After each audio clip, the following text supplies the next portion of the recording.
DFL Breakdown, presented by GrizLeeGear, with your hosts, Lucas Ford and Ricky Epperson.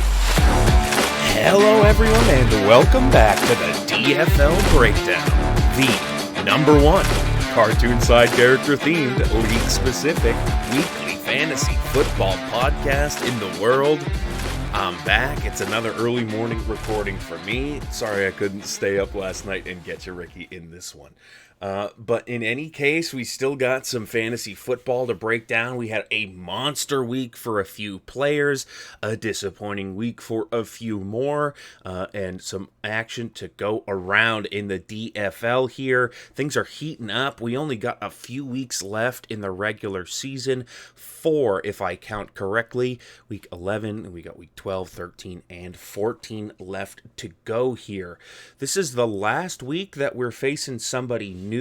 The next 3 weeks we'll be replaying the first 3 opponents from the year. The beginning of rematch week is coming up here, but in any case, we still got one last matchup to go before then to kind of shake some things out and settle some grudges here. So without further ado, why don't we get into the game breaker? We can talk about what happened last week and get into the action for what's going to happen in week 11 as well. Let's do it. I'm coming! Here I come! Game breaker.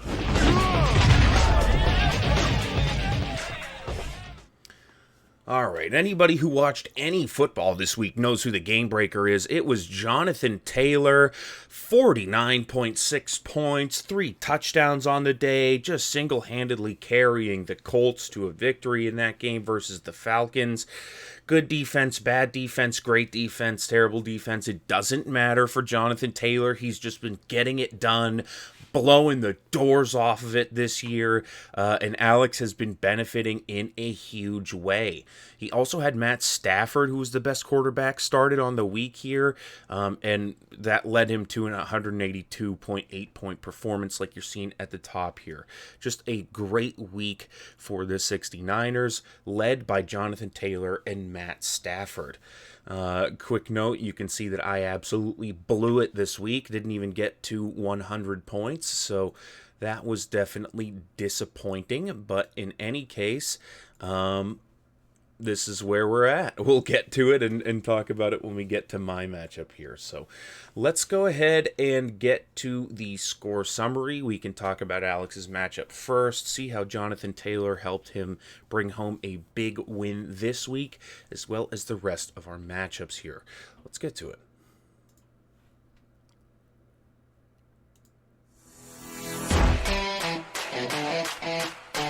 Score summary.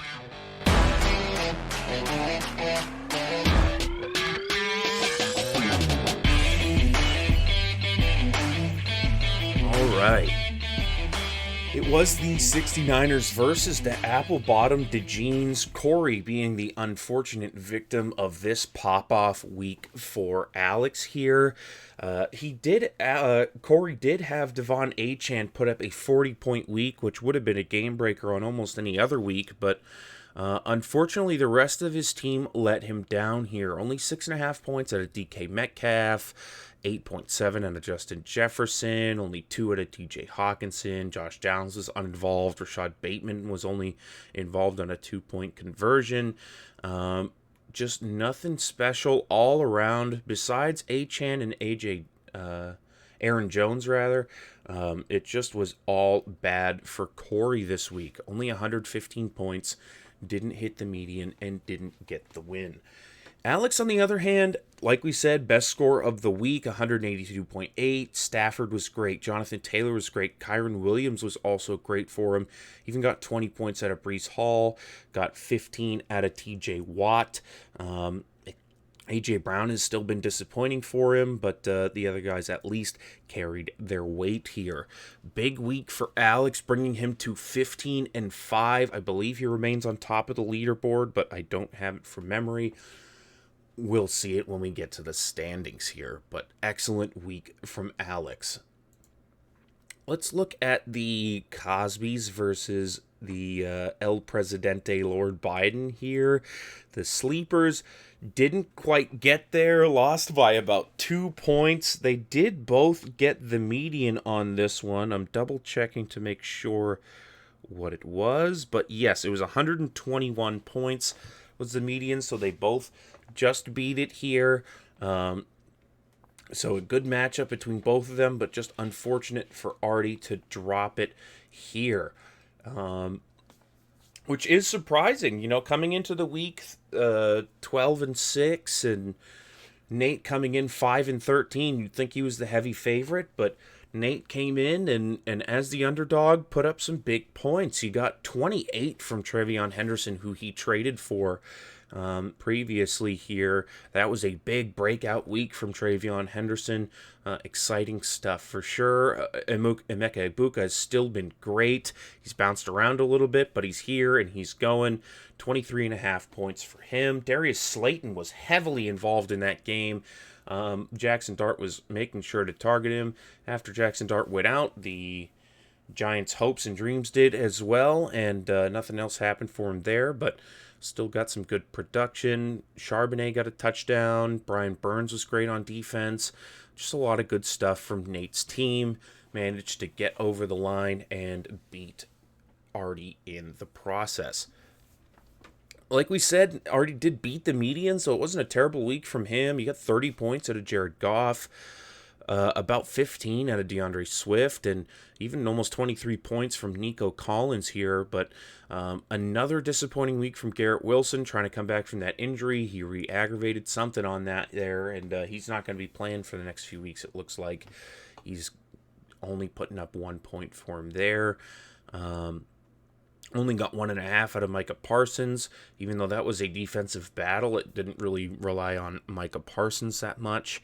And yeah, definitely a couple points of disappointment there that Artie can point to say that's why he lost this week. He had Travis Etienne on the bench, which definitely could have helped him over someone like maybe Dobbins here. But yeah, definitely had some options and unfortunately didn't quite get there here. So unlucky for Artie. Goes 1-1 on this one. Moves to 13-7. Nate moving up to 7-13. Let's talk about the Retardinals versus the Retarded YNs. This was the Retard Bowl that we've all been looking forward to, and it didn't disappoint. This one was Wet Noodle Fight of the Week, which is fitting given the circumstances. It was really anybody's game, even though the projections were wildly different. Dylan definitely could have had this one, and he pointed out later on in the week that if he had started Jackson Dart, he would have had this one here. So, he had the opportunity and didn't quite get there. Didn't move out Edwards because he didn't play in that game. So that was pretty unfortunate. Mooney only 2.7. Sean Tucker only 6.1. Bo Nix, not been great for him recently here. On the other hand, the Retardinals didn't really have a fantastic week, but did enough to get it done. Relied on Sam Darnold, who didn't really reward him for it. Only 6.9 points there. But Josh Jacobs had him covered. 19.7 points on I believe that was the Sunday night game. And Tyler Warren giving him 17.9. Geez, Sleeper thinks 20 points out of Jackson Smith and Jigba is a bad week for him, so I almost skipped right over it. But yeah, he easily scores 20 points just about every week. Puka Nacua putting up 17.4. Mark Andrews even getting him 10.4 as well. But Bam Knight, his IDP guys, and Sam Darnold were poor performers, enough so to bring him down to a 117-point finish and not hit the median here. So 1-1 for Sal in the week, bringing him to 14-6, and 0-2 for Dylan, bringing him to 9-11. Let's talk about the Bowers of London versus the newly minted Goofy Gooners. Shout out to Nate's previous Goofy Goobers teams, but this is a little bit different. Riley takes this one home, stops the slide, moves to 7-13 as well. And with an 0-2 week for Eric, he moves to 6-12-2, which effectively is 7-13 as well, which if you remember talking about Nate, that was his record too. We got a lot of good stuff going right there. 7-13, 8-12, a lot of crazy stuff happening in there. But for these guys, it was a great week for Riley. Got 18 points out of Lamar Jackson. Not incredible, but enough to get it done. Rico Dowdle, he just traded for. That was a big pickup for him, and he was good this week as well. Jamison Williams, he just got 2 in a trade, and that was a 24-point performance for him. Tez Johnson, 2 touchdowns on the day in that loss against the Patriots. Didn't quite get it done for the Bucks, but got it done for Riley there. George Kittle, I know Riley's excited to see that. It's been a long road to get him back and producing in his lineup here, but producing he is, putting up 24.4 points. Troy Franklin has also been surprisingly consistent recently, getting 16 points there. And that was the end of the highlights for his squad here. His IDP and last flex position wasn't really much to talk about. On the other end, there were definitely some problems plaguing the Bowers of London here.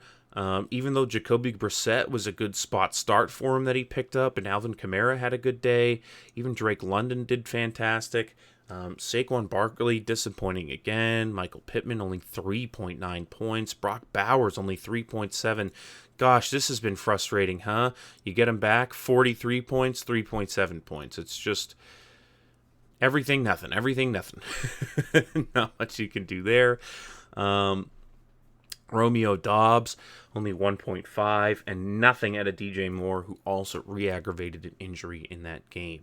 Tyke Smith has been great for Tyke ever since he picked him up. That namesake thing has been working for him, but wasn't enough to cross the finish line for him here. So takes the 0-2 home on this one. Riley taking the 2-0 home, and we talked about how their records have now evened up. Let's talk about the Homeless Losers versus Chief Trump here. The Homeless Losers really got their shit together this week. It wasn't Aaron Rodgers, who's apparently addicted to perks, but the rest of the guys really did their jobs here. Ladd McConkey with 20 points, CMC with 17.6. James Cook even got him 10 points here. Not the craziest day for him, but Jalen Waddle with a resurgence. Touchdown, 5 receptions, 84 yards. Jawan Johnson with 19.2 points. That was a great spot start for him at tight end. I believe he picked him up. I don't know if he just picked him up off of waivers or not. From waivers on November 4th. I think, having not checked it all and just diving straight into this blind on who the waiver warrior is. Waiver Warrior. Might have been Chris on this one here picking up Jawan Johnson. Again, I'm not sure. I'm sure we'll hash it out in the chat room later, but for now, I'm just giving it to Chris. He put Brooks in and Benito, who are both fantastic for him. The IDPs have really been a strength for Chris this year. It's been a deciding factor for a lot of people, for sure. I feel like I haven't quite gotten it right yet so far, but there are a couple guys who definitely got some good guys going that seem to produce for them every week. Khalil Shakir also got him 12.8. Wan'Dale Robinson 12.2. Just a lot of good stuff across the board. 153-point finish is admirable. On the other side, we got Chief Trump here only getting 6.8 points out of Jordan Love. Only 8 points out of Kyle Monangai. Tet got 12, which isn't the worst in the world, but somewhat disappointing compared to projections. Roma Dunze was good again and didn't goose egg him this time. Got 20.6 out of him, but Kyle Pitts let him down, Pop Douglas let him down, and even Max Crosby let him down here. So good week out of Brian Branch, and even Parker Washington got I think it was a kickoff return touchdown. But other than that, it wasn't really a lot of good stuff for Leemon here. So goes 0-2 on the week, moves to 6-14, been sliding down the leaderboard here. Meanwhile, Chris putting a solid performance together and stringing them together here. Had a rough week last week, but made up for it, and now he is at 10-8-2, which is basically 11-9. All right, we got one more matchup. It was me versus the Hog Riders, me versus Ricky, the last one I wanted to talk about here, and for good reason. The Ballhogs just completely blew it, and the B team for Ricky's newly named Hog Riders, they got it done here. Algier getting him 2 touchdowns, plugging in his own handcuff after he traded for Bijan Robinson. That was a great move for him. Woody Marks got him plenty of production here. Caleb Williams puts up 2 points for me in a normal game against a bad defense, but puts up 27 points for Ricky in a snow game against a good defense. So what can you predict out of Caleb Williams? Nothing. And after this, Ricky was so happy with his performance that he went ahead and dropped him. So great stuff there. You know, Caleb Williams just exists to fuck me over, and that is great stuff. Trey McBride had a monster week, 27.7 points. Devontae Adams still continuing to get touchdowns here, but may have injured himself at the end of that game. Alec Pierce had another long bomb touchdown, which seems like he's excellent at doing, and he got some good performances out of his defense as well. On the other side, I did get 10 points out of Ginkle, but only 2.5 out of Harold Landry. I am done with that bum. He has been disappointing for so long. I don't care if anyone picks him up. You can have him. Jalen Warren, 11 points there.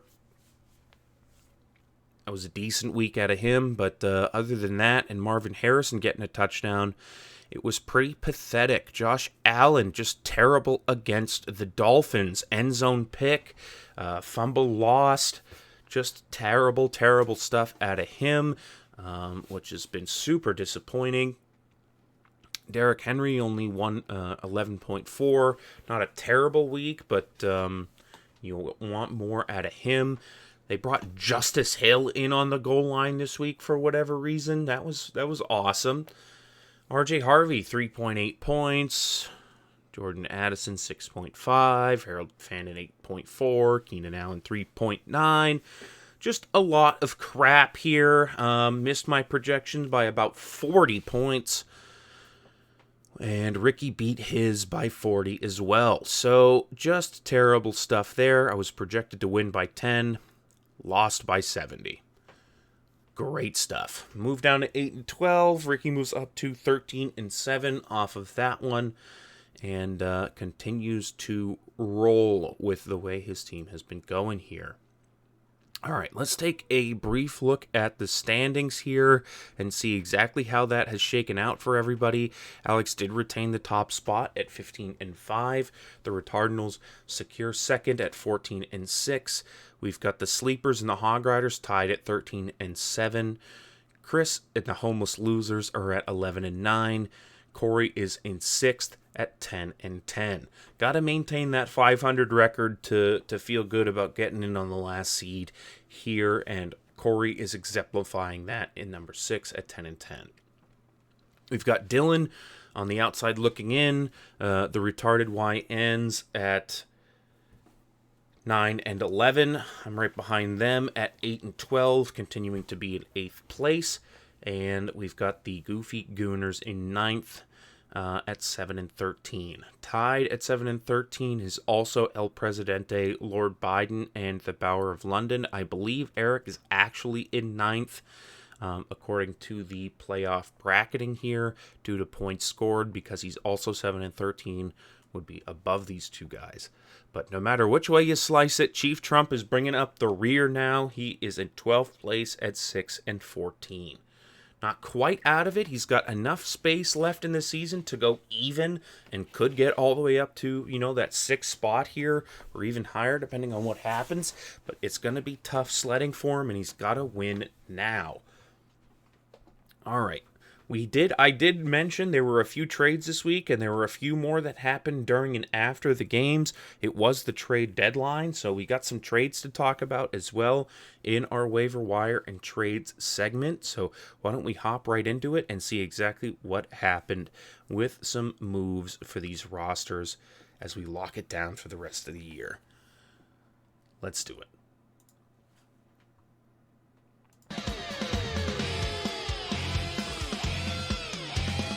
Waiver wire and trades. Okay, we got Brock Purdy getting picked back up. We'll see if he actually ends up playing a game. It's been a long time since he's been in one. The toe injury has been nagging. I picked up Jerry Jeudy off waivers. Yeah, that was Leemon that picked up Brock Purdy. I picked up Jerry Jeudy off waivers. Ricky tried to put in a claim for him as well. You know, he was just dropped to waivers and then put up like a 19-point game. So, funny how that continues to work. I managed to get him with my first waiver claim here. Tremaine Edmonds getting picked up for Riley, dropping Marcus Jones. Marcus Jones has been great for him the past couple weeks, but looks like he's trying a different angle here. Sal got his hands on Jaden Reed. I was the other claim on that one, but I did have Jeudy listed higher, so I would have gotten Reed had I put in for him, but I chose Jeudy. I also got Landman. I dropped Landry, which I mentioned, hoping that the Land Shark can do better for me here. And a disappointing Aaron Rodgers week leads to him being dropped to waivers for Mac Hollins for Chris. I believe he was just trying to get through a bye week anyway, so no longer needs him. We did have some trades, like I mentioned here. I'm just going to go ahead and pull it up in this window because there was a few of them that I didn't want to really scroll back and find here. But some stuff was definitely happening. Oh boy, yeah, we had a ton of movement at the line here. I believe we may have talked about Joe Burrow and Dylan Sampson moving, but this was a big one as well. I don't know if we did talk about that. Thought I might have mentioned that for Ricky. Maybe that happened, and then these other trades happened later on in the day. November 4th. What day was that?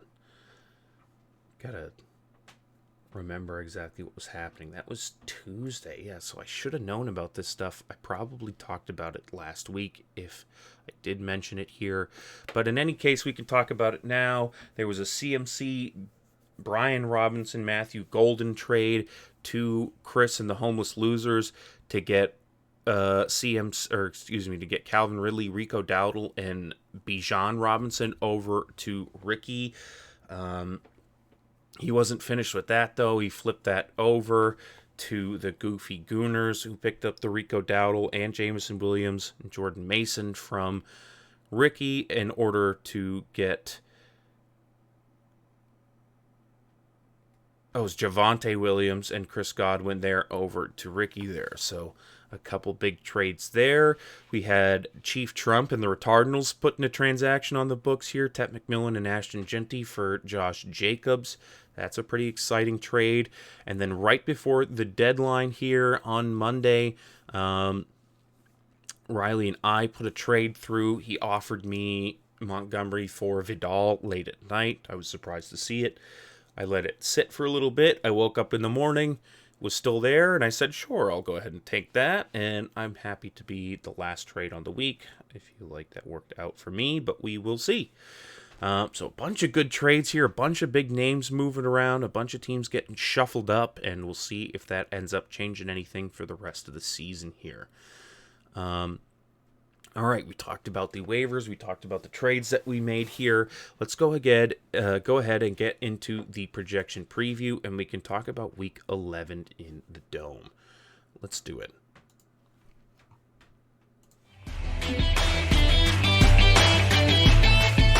Projection preview.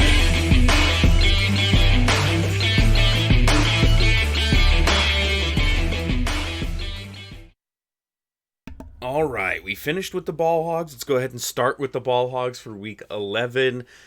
It's us versus the Sleepers, the last matchup of the year that we haven't had so far. looking to get it right versus the sleepers here. Don't have too much changing. It is the Colts bye week. I'm not sure if anyone else is even on bye. We've had most of the byes go through. The only team that I've seen missing people this week is the Colts, so we'll see if anything else crops up there. But in any case here, it was the Saints as well, and Olave is going to be out on bye for him too here. So I had a couple guys also looking like they're going to miss. Keyshawn Boutte has been ruled out for tonight against the Jets versus the Patriots. Marvin Harrison had appendicitis this week, so got his appendix removed and is going to be out for a few weeks recovering from that. And Travis Hunter, my number one pick, had knee surgery this week and is going to be out for the rest of the season. So went ahead and dropped him. Hopefully I'm getting Amari and Hampton back soon. Just been brutal for me so far. I'm starting Kenneth Gainwell again to go alongside Jaylen Warren. They're playing against the Bengals. The Bengals have 0 defense. I'm trying to cash in on that. The opposite effect for the Cleveland Browns, who have an excellent defense. I'm hoping maybe Derrick Henry can punch through that, but there's no week I'm going to be sitting Derrick Henry moving forward. Even if he's been disappointing, it's still Derrick Henry. I got to ride that one out. Josh Allen versus the Bucs. This is a big deal for AFC East fans here. The Patriots just beat the Bucs in their house last week, so if the Bills can't beat the Bucs at home, that will be a big victory for the Patriots here, who have been sitting on top of the AFC East for about 3 weeks. I got Jerry Jeudy straight off the waivers coming in. Judge Jeudy is a staple of the Ballhogs. Hasn't been on the team this year, but was definitely on the team in years past. Fielding 2 Browns against the Ravens is a little bit spooky, and I've been receiving criticism from Riley for not firing up David Montgomery. I kind of want to put Harvey in as well. There's just a lot of stuff I'm scratching my head about on this one. And we'll see who I end up putting in later. But for now, I don't have anyone planned tonight in that game with the Patriots and the Jets, so I still got time to make my decisions. On the other side, it's going to be more of the same from the sleepers. He did swap ETN back in after the good week on his bench there. Goddard getting put in because his tight end is out this week. Dalton Kincaid, rough stuff for him there. Still no Kenneth Walker. J.K. Dobbins might see IR time, so that's unlucky for him. And it looks like he's considering maybe a J.J. McCarthy start in the future, but still got Jared Goff slotted in for the Amon-Ra stack right now. That is a Sunday night game versus the Eagles. Should be exciting stuff. He's also got Dallas Goedert going in that same game. He's got Stephon Diggs going tonight, so that's going to be an early jump out ahead for him, and he's projected to win by about 13 points. I'm hoping that I can work some magic and have a big week this week. I need it now. No more messing around. I don't have enough time to do it, so need to start stacking some wins here. But that is it for us. Not too many other changes here. And it's going to be hopefully a close one. And I'm, of course, rooting for my own team there. We've got the AZ 69ers versus the Goofy Gooners. This one is projected to be in Alex's favor. But one thing to note is that he does not have Jonathan Taylor this week, which has been a big part of his offense here. No Daniel Jones, no Jonathan Taylor. Instead going to be getting by with Breece Hall, Kyron Williams, Matt Stafford, and still giving A.J. Brown his chance. It's funny, A.J. Brown said this week to drop him in fantasy. He said, if you got me, just go ahead and get rid of me. He doesn't want to hear it. He doesn't want to deal with it. He knows that his volume has been low, but they're winning games, so what do you want from him here? Alex still firing him up. He feels like that might be a bait, and he knows a big week is coming. So we'll see if that ends up being the case against Detroit. Riley's got Samuel L. Blackson going against the Cleveland Browns. He's got Kimani Vidal picked up and put into his lineup versus the Jags. Rico Dowdle going for him as well. George Pickens Monday night versus the Raiders. Jameson Williams, hot off that trade, getting fired up again. And more of the same at the bottom here. We'll see if his new pickup at defense actually helps him out. Even though it was rough for him last week. All right, yeah, Alex projected to take this one. The 15-5 leader of the league is projected to score about 10 more points than Riley here, but Riley has been hot recently. Broke that losing streak and is on his way back up, it looks like. So we'll see if he can keep that momentum going. Chief Trump versus the Hog Riders. Ricky's got Joe Flacco plugged in here. This is what he's been waiting for. He dropped Caleb Williams. We're hearing that Joe Burrow could be coming back, but for now, it's still Joe Flacco against Pittsburgh. Bijan Robinson and Woody Marks still getting fired up for him there. We'll see if Devontae Adams does play this week. And everything else looks like more of the same. He did pick up Tyler Lockett in free agency to plug him in as a flex. And that could definitely be a good move. It could be Mr. Reliable for Geno Smith with no more Jacoby Myers on that team here. Nick Chubb riding the pine. Algier riding the pine. Those guys were just kind of temporary fill-ins last week. Godwin's still not ready to play. Ridley has been mostly a corpse. We'll see if he gets back out there. Terry out. Alec Pierce on bye here. Leemon on the other side. He's got Jordan Love still going for him, who's been nothing but inconsistent all year. Absolutely crazy inconsistency out of him. Ashton Genty versus Dallas. That's supposedly a matchup that works well for people, so we'll see if that works well for Genty. Manungai. He has been relying on Manungai. Only projected for 7.5. Swift is back, but he likes Manungai, so we'll see what he can do. Adunze's still in there. Tet still in there. Parker Washington still in there. Swapping Calvin Austin back in on this one versus the Bengals. Not a terrible decision. And Dalton Schultz getting put in at tight end. His IDP is the same. And he's still waiting on Bucky Irving to come back. He's doubtful this week, but he's been participating in the walkthroughs and stuff. No Brian Thomas. Just, he traded for him, but he's not relying on him. Doesn't like him. And wants to field Calvin Austin instead. We'll see if that comes back to bite him here. I mean, I'd have him in. I know he's been disappointing.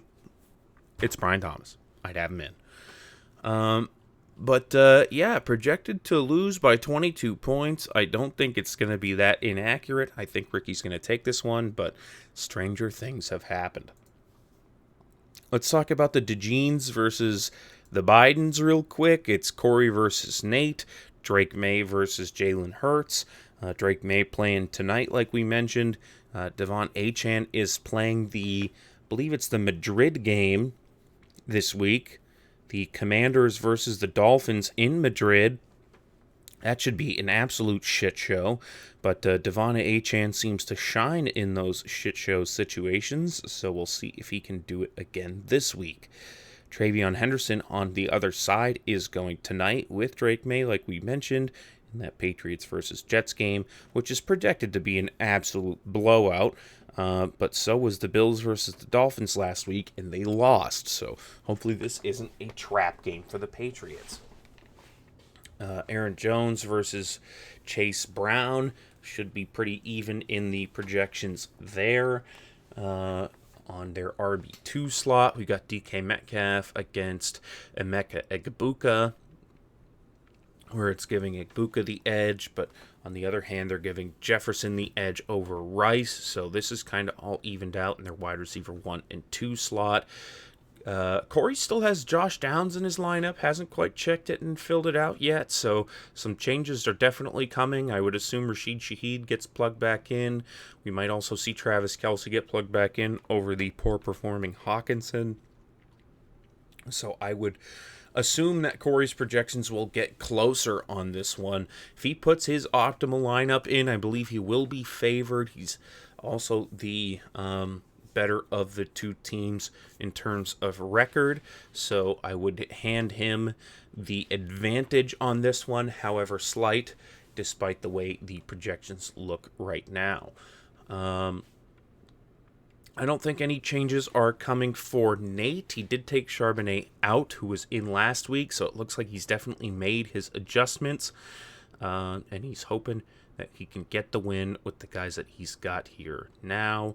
Quinshon Judkins projected to do well against the Ravens. His defensive guys have been good, and Rashee Rice is back and ready to party against the Broncos. I'm predicting an apple-bottomed jeans win, but I think this one is going to be close. Okay, we've got the homeless losers versus the retarded YNs. Dak Prescott is back for Chris against Las Vegas Monday night. Going to be waiting to see his quarterback play. I think that might be the only part of that game that they have besides Ferguson as well. Chris getting his Cowboys stack back here. I believe these are the same two guys that he had for defense last week. Wan'Dale Robinson has been a staple for him. Jalen Waddle has been doing his thing with Tyreek Hill out, definitely breaking back out as an alpha there. Hoping to continue the good stuff and keep it rolling for him here. I think one of our highest projections on the week is Chris here at 152 points. Definitely holding the advantage over Dylan. He's still got Bo Nix going versus the Chiefs. That could be a tough matchup for him, but we'll see if he can put together a good week. Gibbs projected for 20. Looks less impressive when you're sitting across from CMC. He's got the HIV used needle. Tyjae Spears is back for Dylan, getting fired up against Houston, which is a terrible matchup for most running backs. We'll see if the used needle can pierce the opposition there, though. Devontae Smith in that Sunday night game versus Detroit. That's another opportunity for him to score big. Even though A.J. Brown hasn't been doing it, Devontae Smith seems like he still gets some production over there. Jamar Chase versus Pittsburgh. That's a divisional matchup. I'm sure they'll need him. Oronde Gadsden, I think he got injured last week. We'll see if he doesn't even have a Q, though. He looks perfectly healthy, logged a full practice. Not going to miss any time despite leaving early last week. Exciting stuff for the exciting rookie. Malik Washington in that Madrid game. Let's see if he knows any Spanish. And we've got Cortland Sutton, Myles Garrett, and Anzalone bringing up the rear here. It is tough sledding for Dylan on this one. His record isn't bad. He's in 7th place and looking to stack a win or two and get back up into the winner's bracket. But got a tough opponent ahead of him for sure. These guys could definitely even out their records in 1 week here. An 0-2 for Chris and a 2-0 for Dylan would put them exactly tied. So we'll see what ends up happening here. The advantage is to Chris, and I'll give it to him as well, but don't count Dylan out of anything. We got one more matchup here. It's the Bower of London versus the Retardinals. Sal has got the edge by about 10 points in the projections. It's hard to beat the wide receiver 1 and 2 on the year. At least in my mind, I don't remember if they're still the statistical leaders, but they've both been excellent when they're playing. So that's been good for him. Mark Andrews has been inconsistent, so we'll see if it's another good game or a bad game for him. Michael Wilson picked up off free agency. Just wanted to grab him with Marv being knocked out with the appendicitis. Could see some more targets going his way. Bill getting fired up. I have this guy in my IDP league. He's been pretty good so far. We'll see if he ends up being good against Dallas. Bam Knight getting the bench. Chuba Hubbard still sitting on the bench. Ricky Pearsall recovering from his knee injury. And Jaden Reed is still on IR. Even though he went and picked him up, it could be coming back for him soon, but not this week. Sal has the advantage on this one. He's in 2nd place, but Eric has been riding some momentum. He had a tough week this week, but he was all the way at the bottom of the leaderboard for a while, so he's he's been heating up, and we'll see if he can pull off an upset here. Patrick Mahomes would have to be a big part of it. I believe he's still quarterback 1 of the year in terms of fantasy. Saquon Barkley, he always has it in him to have a big week. Hasn't had as much of them this year, but can still do it, especially versus Detroit. Tony Pollard getting fired up. In that same Houston matchup that I said was terrible for Tyjae Spears, these guys are going to be splitting time. Hard to predict who's going to get the touchdowns. Drake London, Romeo Doubs, all good stuff there. And not much else has changed. He's flexing Cade Otton, so he must be having some guys on bye. Yeah, Michael Pittman and Alvin Kamara on bye for him. It's a tough week for Eric with two of his stars out. And we'll see if he can put it together. Benching Jacoby Myers for Cade Otton is certainly a choice, though. I got to give it to Sal. He's been performing well, and he's projected to take this one as well. I'll go ahead and agree with that. I think I've been straight chalk on all of them so far, except for my own matchup. Maybe I'm a little biased. All right, but that is going to do it for all of our matchups this week. Should be an exciting one. Like I said, we're getting right down to it. These standings are nice and tight in the center. Anybody can be moving up between, 5th and 9th and 10th and 11th here. I mean, everything is still kind of accessible down at the bottom. No one is quite out of reach. No one has quite clinched a spot yet. So, if Alex loses out, it could be possible for him to get knocked out. So we'll see what ends up happening with that. But until then, I hope everybody enjoys the games. We got a great one tonight. I know we're all Patriots fans here in New England for the most part. So exciting to see them play against the Jets. I hope it isn't a trap game, like I mentioned. I hope it's exciting for everybody. But I hope all the games are exciting. I did want to say thanks again for listening. I love you guys. I'll talk to you again soon. But in the meantime, go kick some ass, take some names. It's DFL football coming down to it. Thank you for listening to the DFL Breakdown. Tune in next week for more.